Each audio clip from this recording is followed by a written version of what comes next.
Hello বন্ধুরা, কেমন আছো তোমরা? নিশ্চয়ই বেশ ভালো আছো।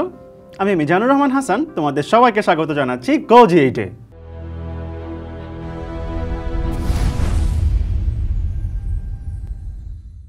বন্ধুরা, আজকের এপিসোডে আমি আলোচনা করব একাদশ দ্বাদশ শ্রেণীর ফিন্যান্স প্রথম পত্রের চতুর্থ অধ্যায় অর্থাৎ আর্থিক বিশ্লেষণ নিয়ে। চলো তাহলে শুরু করা যাক। বন্ধুরা, বিগত দুইটি এপিসোডে আমি তোমাদেরকে ব্রেক ইভেন বিশ্লেষণ নিয়ে বিস্তারিত আলোচনা করেছিলাম। বন্ধুরা, আজকের এপিসোডে আমরা সেই ব্রেক ইভেন বিশ্লেষণ সম্পর্কিত একটি অঙ্ক করব। তোমরা স্ক্রিনে একটি অঙ্ক দেখতে পাচ্ছ। এখানে বলা রয়েছে, নিম্নে সিলেট টুলস কোম্পানির কিছু তথ্য দেওয়া হলো। স্থির ব্যয় 20,000 টাকা, যেটাকে আমরা ইংরেজিতে ফিক্সড কস্ট বা এফসি বলে থাকি।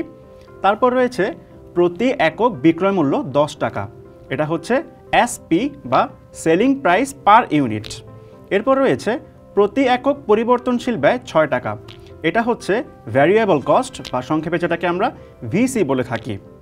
আমাদের প্রশ্ন জানতে চেয়েছে, প্রথম প্রশ্নে ব্রেক ইভেন বিন্দু এককে নির্ণয় করো। তো বন্ধুরা, আমরা এবার ব্রেক ইভেন বিন্দু এককে নির্ণয় করব। তোমরা সবাই জানো এই ব্রেক ইভেন বিন্দু এককে নির্ণয় করার জন্য একটা সূত্র আছে। প্রথমে আমরা সেই সূত্রটা লিখব এবং সূত্রের মধ্যে যা যা দরকার তা আমরা প্রশ্ন থেকে আমাদের উত্তরে লিখব। ব্রেক ইভেন বিন্দু সমান সমান উপরে হবে গিয়ে হচ্ছে স্থির ব্যয়, নিচে হবে একক প্রতি বিক্রয় মূল্য বাদ একক প্রতি পরিবর্তনশীল ব্যয়। তো বন্ধুরা, তোমরা দেখতে পাচ্ছ এখানে স্থির ব্যয় রয়েছে। আমাদের অঙ্কে স্থির ব্যয় আছে কত? 20,000 টাকা। আমরা প্রথমে লিখব পরে 20,000। তারপর রয়েছে একক প্রতি বিক্রয় মূল্য। আমরা দেখতে পাচ্ছি একক প্রতি বিক্রয় মূল্য হচ্ছে 10 টাকা। তার থেকে কত কি বাদ দিতে হবে? একক প্রতি পরিবর্তনশীল ব্যয়।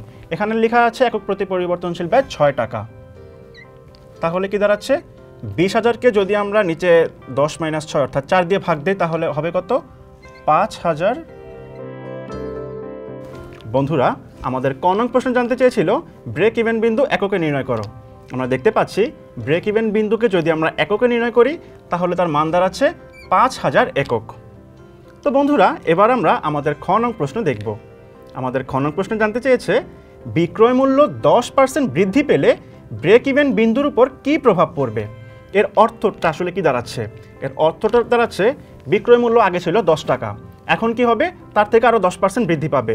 যদি বিক্রয় মূল্য 10% বৃদ্ধি পায়, অর্থাৎ 10 টাকার সাথে যদি আমরা 10% যোগ করি এক্সট্রা, অর্থাৎ 11 টাকা হলে এই ব্রেক ইভেন বিন্দু সূত্রটার যে আছে সূত্রের মধ্যে পরিবর্তন হওয়ার পরে উত্তরটা আসলে কি হবে সেটা আমাদের কাছে জানতে চেয়েছে।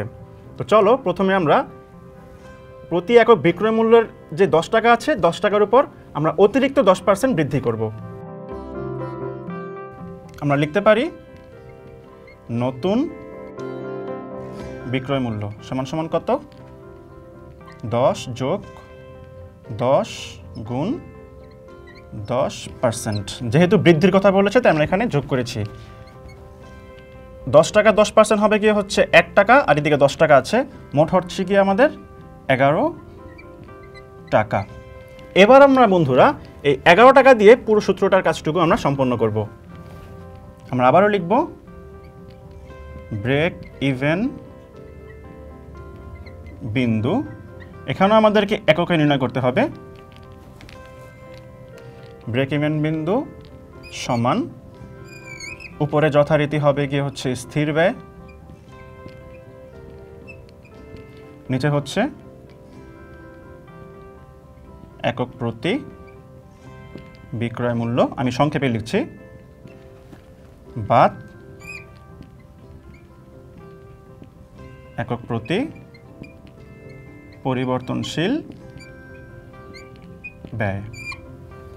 আমাদের স্থির ব্যয় যথারীতি আগের মতোই ছিল 20,000 টাকা। একক প্রতি বিক্রয় মূল্য এখন নতুন এসে দাঁড়াচ্ছে কত টাকা? 11 টাকা। আর একক প্রতি পরিবর্তনশীল ব্যয় যথারীতি আগের মতোই ছিল অর্থাৎ 6 টাকা। এবার 11 থেকে 6 গেলে হবে 5। 20,000কে যদি আমরা 5 দিয়ে ভাগ দেই তাহলে হবে কত 4, আর 4 দিয়ে যদি আমরা 20,000কে 4 দিয়ে ভাগ করলে হবে কত 20,000কে এখানে হবে গিয়ে আমাদের উত্তর 5, অর্থাৎ 20,000কে আমাদেরকে 5 দিয়ে ভাগ করতে হবে। 5 দিয়ে ভাগ করলে হবে 4,000 একক। বন্ধুরা আমাদের অঙ্কে শেষের দিকে জানতে চেয়েছিল ব্রেক ইভেন বিন্দুর উপর কি প্রভাব পড়বে। আমরা দেখতে পাচ্ছি যদি বিক্রয় মূল্য 10% বৃদ্ধি পায় তাহলে ব্রেক ইভেন বিন্দু কি হবে 5,000 একক থেকে কমে গিয়ে 4,000 এককে রূপান্তরিত হবে। বন্ধুরা এবার আমরা দেখব আমাদের গ নং প্রশ্নে কি জানতে চেয়েছে। আমাদের গ নং প্রশ্নে জানতে চেয়েছে কোম্পানি যদি 10,000 টাকা মুনাফা করতে চায় তাহলে কত একক বিক্রয় করতে হবে। এই যে অতিরিক্ত যে 10,000 টাকা মুনাফার কথা এখানে বলেছে, এই মুনাফার টাকা আমরা কি করব যে আমাদের স্থির ব্যয় বা পুরোটা যে সূত্রটা রয়েছে সেই সূত্রের মধ্যে স্থির ব্যয়ের সাথে এই টাকাটা আমরা যোগ করে দিব। যোগ করে দেওয়ার পরে পুরো সূত্রটা যেরকম আছে সেরকম সূত্র বসিয়ে দিলেই আমাদের অঙ্কের প্রত্যাশিত উত্তর আমরা পেয়ে যাব। চলো বন্ধুরা এবার আমরা আমাদের গ নং প্রশ্নের সমাধান করি। আমরা এখানে লিখব যে হচ্ছে প্রত্যাশিত বিক্রয় একক। প্রত্যাশিত বিক্রয় একক সমান সমান সমান দ্বারা উপরে স্থির ব্যয় প্লাস প্রত্যাশিত মুনাফা ডিভাইডেড বাই নিচে হচ্ছে কি সূত্রের আগের মতো একক প্রতি বিক্রয় মূল্য বাদ একক প্রতি সংক্ষেপে লিখছি পরিবর্তনশীল ব্যয়। আমরা দেখতে পাচ্ছি আমাদের স্থির ব্যয় আগের মতোই ছিল 20,000 টাকা। আমাদের প্রত্যাশিত মুনাফা কত টাকা 10,000 টাকা। একক প্রতি বিক্রয় মূল্য আগে ছিল কত টাকা 10 টাকা। আর একক প্রতি পরিবর্তনশীল ব্যয় কত 6 টাকা। তাহলে দেখি আমাদের মানটুকু কি আসে উত্তরে। উপরে হচ্ছে 20,000 যোগ 10,000 30,000 টাকা, আর নিচে হচ্ছে 16। তার মানে আমাদেরকে 30,000 টাকাকে 16 দিয়ে ভাগ করতে হবে। ভাগ করলে আসবে 1875 একক। এখানে যোগ না, এখানে বিয়োগ হবে। 30,000 ভাগ নিচে হচ্ছে 10 থেকে 6 গেলে হবে কত 10 থেকে 6 গেলে হচ্ছে 4, তার মানে 7,500 একক।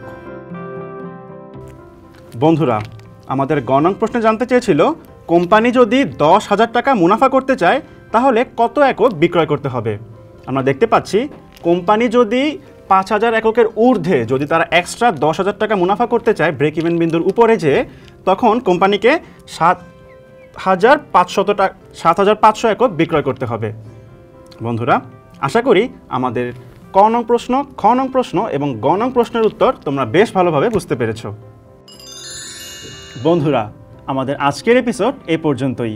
আশা করি আমাদের আজকের এপিসোডের অঙ্কগুলো তোমরা বেশ ভালো মতো বুঝতে পেরেছ। পরবর্তী এপিসোডে ভিন্ন কোনো অঙ্ক নিয়ে তোমাদের সাথে আবারও দেখা হবে। সেই পর্যন্ত সবাই ভালো থেকো, সুস্থ থেকো এবং অবশ্যই GoG8 এর সাথেই থেকো।